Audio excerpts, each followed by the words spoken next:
So I don't know how many people. Is Twitter big in India? People tweet very much. Yeah. Is it? Yeah. So we've established a hashtag for the day, which is DigiBridge. So I just wanted to briefly talk about I run something called the Creative Industries Knowledge Transfer Network in the UK. There are 15 knowledge transfer networks representing different sectors of the economy. We are funded by a UK government body called the Technology Strategy Board, which I'll talk about in a minute. As the Creative Industries KTN, we're a membership organisation, although it costs nothing to join. We have now approaching 6,500 members, which sounds like a lot, but when you consider that there are over 180,000 businesses in the creative industries in the UK, mostly SMEs and micro enterprises, we've got a long way to go before we can claim to represent the sector fully. Our major role is to advise the Technology Strategy Board, which is the government's innovation agency. It invests in industry-led innovation, on the needs of creative industries, how technology is affecting their businesses, and where it could usefully invest in R&D, research and development. And when it's decided on a program, we then engage creative businesses in it. We do other related events, like, for example, this first RiffStream in India. So the Technology Strategy Board is trying to have an impact at various levels of the British economy. So it has some programs which are designed to have an effect at the level of an economy as a whole.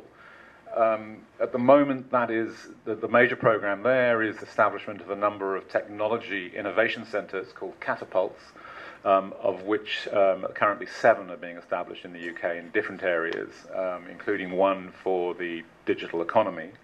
So these will be physical research centres with an initial commitment of £50 million from the Technology Strategy Board, which will be matched by other funding. The TSB also makes interventions at a number of other levels. One of the major foci, I suppose I'm going to say properly, is on promoting cross-sector collaboration. We're convinced that most innovation now, most new ideas, disruptive factors, will come on the borders between the existing industry and economic silos. So trying to find ways of getting people in different sectors to work together, to understand each other's cultures, to understand each other's professional languages, and look at how they can collaborate to innovate, to create new products and services is key. So a lot of the investment goes into collaborative R&D projects, some at the UK level, some at a European level. Then, if you like, at a more granular level, we're doing work with individual companies through things like these are all sort of down here.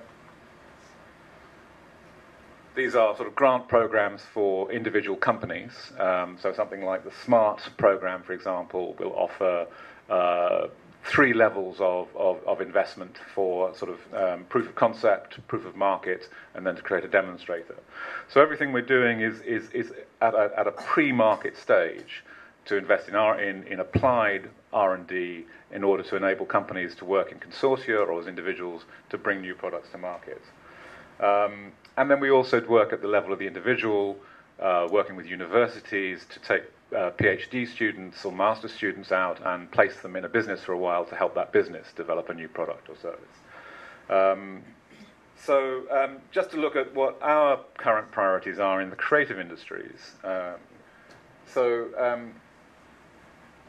is the Technology Strategy Board's program. So I think these sums may be quite small by Indian standards, but in the UK market, the Technology Strategy Board has invested something like £2 billion over the last 2 years across a range of programs. It engages a lot with SMEs as well as with bigger companies, but with the SME program, the Launchpad, for example, is a program to support development in a particular urban area. So there was a Launchpad last year in the area of London that's called Tech City, which is in the east of London around Shoreditch. The Catapult program, which I described as this network of technology innovation centres, of which 7 are being established. And then there are, in the creative industries at the moment, there's a specific program around convergence, a relatively small program around feasibility studies. So say our role with the KTN is we have 4 key themes that we're working with at the moment. So one is convergence, where the problem with the word convergence is that it's becoming almost meaningless because it covers so much of what's happening in the creative industries. But what we're seeing is a huge demand for people who can work across different platforms, who understand how digital media work on mobile and on the internet and on other platforms, as well as working within the conventional established linear media, broadcast and publishing and so on. And still it's the case that within the audiovisual industries, there is still a lack of understanding very often between people who are working in the digital sector and people who are working in the more conventional established industries. They don't understand the business models. They don't understand how the relationship with the audience is changing, which kind of takes us to our second key theme, which is around there are various ways this is now described, either as experience-led innovation or user-centered design, human-centered design.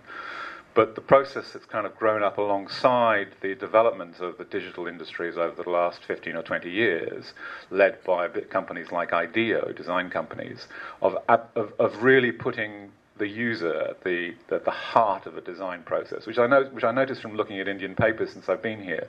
It's a very interesting article about how TV in India is changing and becoming very much more about the ordinary person, with the advent of reality TV in industry. In India, there's a real understanding that to create products and services that people are really going to want to use, that people are going to love and relate to, you have to understand user behavior. You have to put users at the center of a design process. So that's a very kind of large theme for us at the moment, working across some of the kind of vertical areas that the Technology Strategy Board has as a priority, areas like the Internet of Things, a Future Cities program, they're looking at sustainability and making livable cities, and a health program. We have finance and investment as a key theme, so today is actually part of our kind of finance and investment program, which is led for us by Uday. So this is the third event that we've done, bringing together companies from different sectors, but also with investors. We've done 2 in the UK, in Cambridge and in York, and this is our third, and the first one we've done out of the UK, in Mumbai.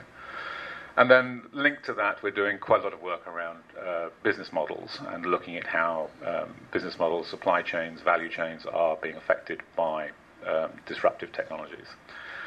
Let's say convergence is a key theme. We've got a competition running in that area at the moment, which again is partly trying to focus on and understand user behavior. So we're investing in feasibility studies around analysis and metrics of trying to figure out what it is that people are doing online. I mean, in a picture like this, it's very hard to know where that guy's attention is, apart from on his food. And whether what's happening on the television is got any relationship with what he's doing on the screen. It's interesting, I think, that in the UK, people working in television talk about the second screen, meaning the mobile or the computer, but it's quite clear from what's happening in that picture that television now is the second screen, but people in television business aren't yet thinking like that. So that's a key area, as I say, of study and investment for us at the moment. We've had 3 competitions in that area running this year. The one on metrics and analysis, one on developing cross-platform production tools, and the first one was on hyper-local media, looking at, in the UK, there's been a very successful sort of local media, newspaper, television and radio industry, which is now in crisis because the advertising is hemorrhaging. People are finding new ways of getting information about what's happening in their local areas, and so we've been we're investing in a program to try and reinvigorate that industry. Another key theme for us is what is currently being shorthanded as the Internet of Things. More and more devices are internet aware, are capable of transmitting and receiving data. There's a lot of machine-to-machine communication. It's a huge area of expansion. I mean, the Chinese are investing enormous amounts of money in this area at the moment. and it's a major. Did I just do something, or maybe I'm being told to shut up? I don't know. So it's a huge area of investment for us at the moment, and again, it's an area where this business of putting the user at the center of the process of design, so that you're actually understanding how to turn the information that's being transmitted by these devices into knowledge and understanding, which is actually of value to people, is a key part of what we're doing there.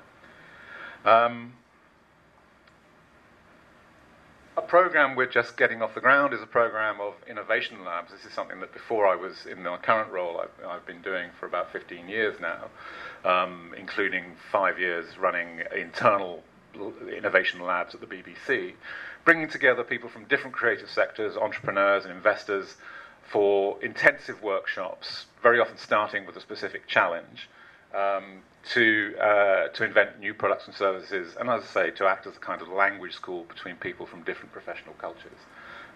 So the Technology Strategy Board is just launching in London the FinTech Innovation Lab, which is bringing together SMEs who have interesting technologies that they think are applicable in the financial services sector to develop new products and services. So that's a 12-week program, supported by Accenture and the Mayor of London. We are also doing labs now. I was in Belgium last week, where we were doing a lab with the participation of galleries and museums from across Europe, mainly from the UK and France and Belgium, but trying to understand how digital technology is changing the possibilities for giving people access to knowledge and information in the museum and gallery sector.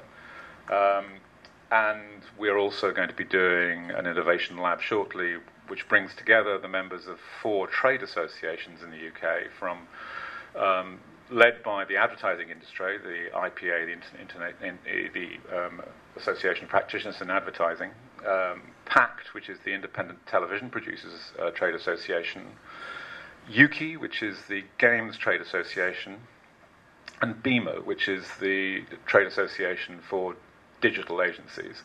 And this is led by advertisers, so thinking there are new ways we can engage with consumers, new ways we can promote brands using mobile, using digital platforms, very often bypassing traditional media, so we don't actually, we don't have to work with newspapers, we don't have to work on radio or television or in the cinema. We can find new ways of engaging directly with with consumers, and engage in branded content, branded entertainment. But actually, how do we assess the value of attention? It's one of the big challenges at the moment. You kind of know, you think you know on how much a 30-second advertising slot on BBC One on ITV1 is worth at 9 o'clock on a Saturday night. You kind of think you know what you can measure the audience, and you can assess the value of advertising that slot. When it comes to these new platforms, what's the value of a very small but very dedicated audience to a website or for a mobile product, who may be fans, who may be passionate, who may actually part with more money than a larger audience for TV? It's how do you get a sort of an accurate analysis of what attention is worth in this new kind of digital economy? So that's one of the things, that's what we're exploring with the IPA, new ways of engaging consumers and also trying to figure out what their attention is worth. And the final area, anyone want to guess who the quote from on the bottom there is?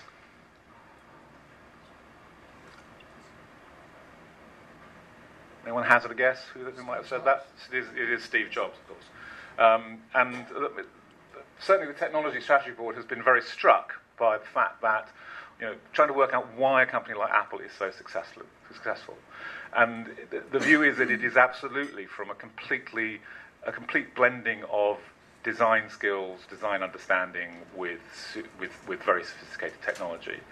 And one of the roles that we have as a knowledge transfer network now is to try and understand how to embed design thinking and designers at a much earlier stage in the R&D process, so that again you're helping to develop products that people will love, will develop a relationship with that goes beyond mere function.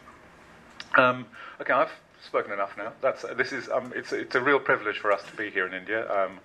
I hope this will be the beginning of many such events that we do, bringing British companies to look for opportunities to collaborate and work with you here in India. Thank you. Thanks, Frank.